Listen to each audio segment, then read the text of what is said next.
Ladies and gentlemen, what if I told you that everything you thought you knew about the space race just got turned completely upside down?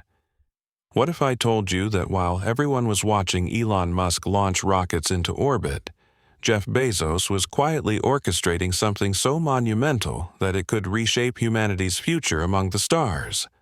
Well, that day has arrived, and the shockwaves are still rippling through the space industry. On November 13th, Blue Origin didn't just launch a rocket, they launched a revolution.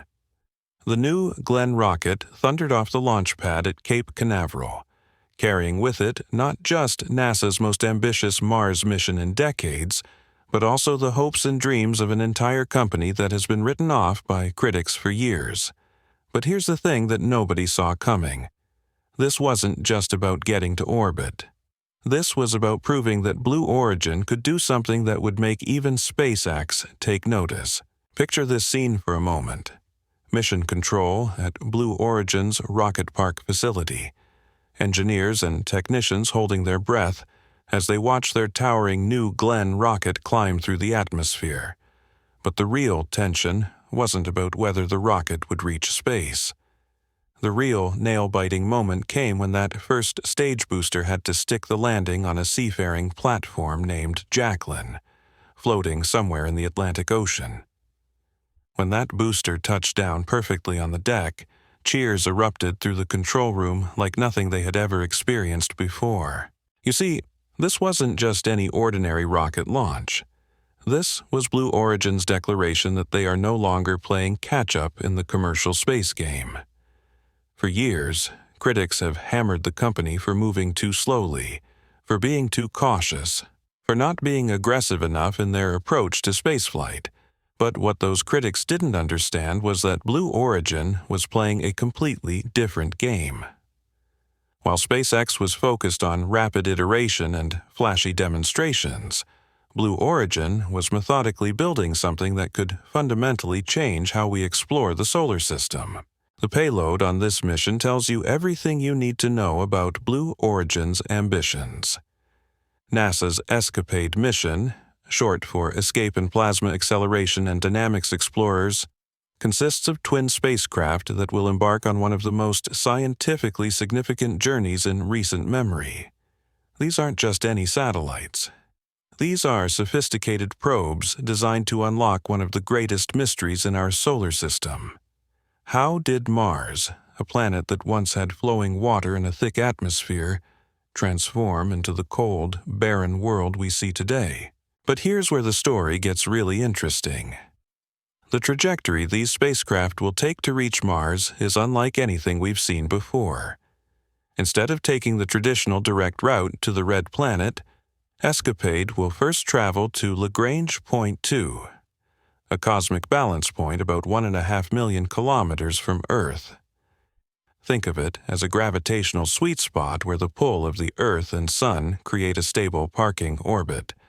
The twin spacecraft, nicknamed Blue and Gold after UC Berkeley's school colors, will spend 12 months at this location studying space weather and preparing for the next phase of their journey.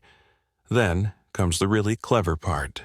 In November of next year, these spacecraft will loop back toward Earth, using our planet's gravitational field like a cosmic slingshot to accelerate toward Mars. This gravitational assist maneuver will send them hurtling through space on a 10-month cruise to the Red Planet, where they'll arrive in September 2027. When they get there, they'll become the first coordinated dual spacecraft mission to enter orbit around another planet. The scientific implications of this mission are staggering. For decades, scientists have theorized about how the solar wind, that relentless stream of particles flowing from the sun at over 1 million miles per hour, has gradually stripped away Mars's atmosphere over billions of years. But theory is one thing. Actually measuring and observing this process in real time is something completely different. That's exactly what ESCAPADE will do. These twin probes will work together like a cosmic detective team, investigating how the solar wind continues to erode what's left of the Martian atmosphere. What makes this mission even more remarkable is its cost. At less than $80 million, escapade represents a new paradigm in planetary exploration. Compare that to NASA's flagship Mars missions of the past, which typically cost billions of dollars, and you begin to understand why this approach is so revolutionary. This is lean, efficient space science at its finest, proving that you don't need massive budgets to achieve groundbreaking discoveries. But the real story here isn't just about Mars. It's about what this successful launch represents for Blue Origin as a company and for Jeff Bezos' vision of humanity's future in space. For months leading up to this launch, Blue Origin engineers worked tirelessly to perfect the landing sequence for their new Glenn booster. They knew that recovering and reusing rocket stages wasn't just a nice-to-have feature. It was absolutely crucial to their entire business model. The booster that landed on the Jacqueline platform, nicknamed "Never Tell Me the Odds," in a cheeky reference to Han Solo's famous line from Star Wars, represents years of engineering refinement and technological innovation. This wasn't Blue Origin's first attempt at a booster landing. Earlier this year, they tried to stick a similar landing during New Glenn's inaugural orbital flight in January, but engine reignition problems caused the rocket to veer off course. That failure could have been devastating for a company already facing criticism about its pace of development. Instead, Blue Origin used that setback as a learning opportunity. They spent 10 months analyzing every aspect of the landing sequence, tweaking the vehicle's systems and refining their approach. The result was Thursday's flawless touchdown, a moment that Ariane Cornell, Blue Origin's vice president, described as heralding the next era of spaceflight for Blue Origin. This technological achievement puts Blue Origin in direct competition with SpaceX's proven track record of rocket reusability. While SpaceX has demonstrated this capability through nearly 280 Falcon rocket missions over the past 2 years, Blue Origin is now proving they can match that level of precision and reliability. The ability to land and reuse rocket boosters isn't just about showing off engineering prowess. It's about fundamentally reducing the cost of access to space. When rockets are expendable, every launch requires building an entirely new vehicle from scratch. It's like throwing away a commercial airliner after every flight. But when you can recover, refurbish, and refly rocket stages, the economics of spaceflight change dramatically. Launch costs plummet, mission frequency increases, and suddenly ambitious projects that seemed financially impossible become feasible. This is where Jeff Bezos' long-term vision begins to crystallize. Blue Origin isn't just trying to compete with SpaceX for commercial satellite launches or space tourism flights. They're positioning themselves to be a fundamental enabler of humanity's expansion into the solar system. Every successful booster landing brings them one step closer to that goal. The ripple effects of this achievement extend far beyond Blue Origin's own ambitions. NASA has been watching this development with keen interest, particularly as the agency grapples with its own ambitious lunar exploration program. The timing of Blue Origin's breakthrough couldn't be more critical for America's space program. Just weeks after this successful mission, NASA made an announcement that sent shockwaves through the entire aerospace industry. Acting Administrator Sean Duffy revealed that the agency is reopening competition for the Artemis III lunar lander contract, the mission that will put American astronauts back on the moon's surface for the first time since the Apollo era. This decision represents a seismic shift in NASA's approach to lunar exploration. For years, SpaceX's Starship has been the sole focus of NASA's human landing system development. But mounting concerns about schedule delays and technical challenges have prompted the agency to diversify its options. Duffy didn't mince words when he stated that SpaceX is behind schedule with their human landing system, and that opening competition to Blue Origin and potentially other companies could accelerate America's return to the moon. The implications of this announcement are staggering. NASA isn't just looking for a backup plan. They're racing against time to ensure American astronauts reach the lunar surface before China's planned moon landing in 2030. This isn't just about national pride or scientific achievement. This is about establishing American leadership in the next phase of human space exploration, with profound implications for everything from resource extraction to national security. What makes this development even more intriguing is which Blue Origin vehicle NASA is considering. Rather than the complex Mark II lander that requires orbital refueling similar to SpaceX's approach, NASA is eyeing Blue Origin's simpler Mark I Blue Moon lander. This vehicle, which is already in advanced production, represents a fundamentally different philosophy of lunar exploration. The Mark I lander is larger than the Apollo lunar module, but doesn't depend on the complex orbital refueling operations that have been plaguing both SpaceX's Starship and Blue Origin's own Mark II design. The first Mark I unit, designated Mk-1SN001, was fully assembled as of October and is currently slated for vacuum chamber testing at NASA's Johnson Space Center. This isn't vaporware or concept art. This is real hardware that you can walk up to and touch. Blue Origin has been developing this lunar capability far longer than most people realize. The company began work on the Mark I lander back in 2016, publicly revealing the design in 2017. What started as a robotic cargo delivery system has evolved into a sophisticated platform capable of supporting extended lunar operations. The original plan called for the robotic version to land on the Moon in 2024, though technical refinements pushed that timeline to 2026. But here's where the story takes a fascinating turn. Industry experts are suggesting that the Mark I lander could be modified to carry a crew, potentially expediting America's return to the Moon by years. Unlike the massive Starship or the complex Mark II system, the Mark I represents a more conservative but proven approach to lunar transportation. It's the difference between building a Formula One race car and building a reliable pickup truck. Both can get you where you need to go, but one is far more likely to actually work when you need it most. The financial implications of Blue Origin's lunar ambitions are equally impressive. NASA's lunar lander contract with Blue Origin is worth $3.4 billion, making Jeff Bezos' company a major player in the Artemis program. But that's just the beginning. John Koulouris, Blue Origin's vice president for lunar transportation, revealed that the company expects to invest well beyond the contract value, pushing the total cost of the project to around $7 billion. This level of investment demonstrates just how seriously Blue Origin is taking their lunar ambitions.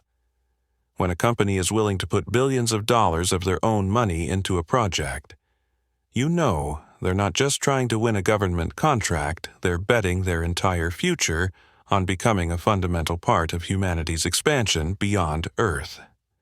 The Mark II human lander represents the ultimate expression of this vision. Designed to carry up to 4 astronauts to the lunar surface for stays of up to 30 days, this system would enable the kind of extended lunar operations that could transform our understanding of the Moon. Instead of brief Apollo-style visits measured in hours or days, future lunar crews could establish temporary research stations, conduct extensive geological surveys, and begin the process of learning how to live and work on another world. Under CEO Dave Limp's leadership, Blue Origin has undergone a remarkable transformation since 2023. The company that was once criticized for moving too slowly has suddenly become a powerhouse of innovation and achievement. The successful New Glenn launch represents just one milestone in a year of unprecedented progress. Earlier this year, Blue Origin maintained its robust suborbital program with New Shepard, completing their 11th human spaceflight mission with an all-female crew of 6 astronauts. This wasn't just a publicity stunt. It was a demonstration of the company's operational capability and their commitment to making space accessible to a broader range of people. But perhaps the most ambitious announcement came in August, when Blue Origin revealed their proposed Mars Telecommunications Orbiter mission. This system, built on Blue Origin's Blue Ring satellite platform, would provide the communication infrastructure necessary for both robotic Mars sample return missions and future crewed expeditions to the Red Planet. The orbiter is designed to be operational by 2028, positioning Blue Origin as a critical enabler of interplanetary exploration. The financial resources backing these ambitious projects are equally impressive. Jeff Bezos has invested over $500 million of his own money into Blue Origin, with reports indicating he was selling approximately $1 billion worth of Amazon stock annually to fund the company's development. This isn't venture capital or government funding we're talking about. This is one of the world's wealthiest individuals betting his personal fortune on the future of human spaceflight. What emerges from all of these developments is a picture of a company that has been systematically building the infrastructure for humanity's expansion into the solar system. The successful New Glenn launch wasn't just about proving they could compete with SpaceX. It was about demonstrating that they have the technical capability, financial resources, and operational expertise to become a fundamental part of America's space program. The convergence of these factors, NASA's renewed interest in competition, Blue Origin's proven capabilities, and the urgent timeline for returning to the Moon before China, creates a perfect storm of opportunity for Jeff Bezos' space company. The question isn't whether Blue Origin can deliver on these ambitious promises. The question is whether America can afford for them not to. Because while we've been focused on the technical achievements and financial investments, there's a broader geopolitical reality that's driving every decision being made in Washington and at NASA headquarters. Right now, China isn't sitting idle while American companies perfect their rocket landing techniques. Their space program has been advancing with methodical precision, and their stated goal of putting taikonauts on the lunar surface by 2030 isn't just aspirational rhetoric. It's a deadline that's rapidly approaching, and it represents something far more significant than a symbolic victory in space exploration. Control of lunar resources could fundamentally reshape the global balance of power for generations to come. The Moon contains vast deposits of rare Earth elements, helium-3 for potential fusion energy, and most critically water ice that can be converted into rocket fuel. The nation that establishes the first permanent lunar presence won't just be making history, they'll be positioning themselves to control the gateway to the rest of the solar system. This is why NASA's decision to reopen the Artemis 3 competition represents such a dramatic shift in American space policy. For years, the agency put all their eggs in SpaceX's Starship basket, betting everything on Elon Musk's revolutionary but unproven heavy-lift vehicle. But as technical challenges mounted and schedules slipped, the uncomfortable reality became impossible to ignore. America was putting its lunar ambitions at risk by relying on a single contractor with a single approach. Blue Origin's Mark I lander offers something that SpaceX's Starship currently cannot. Predictability.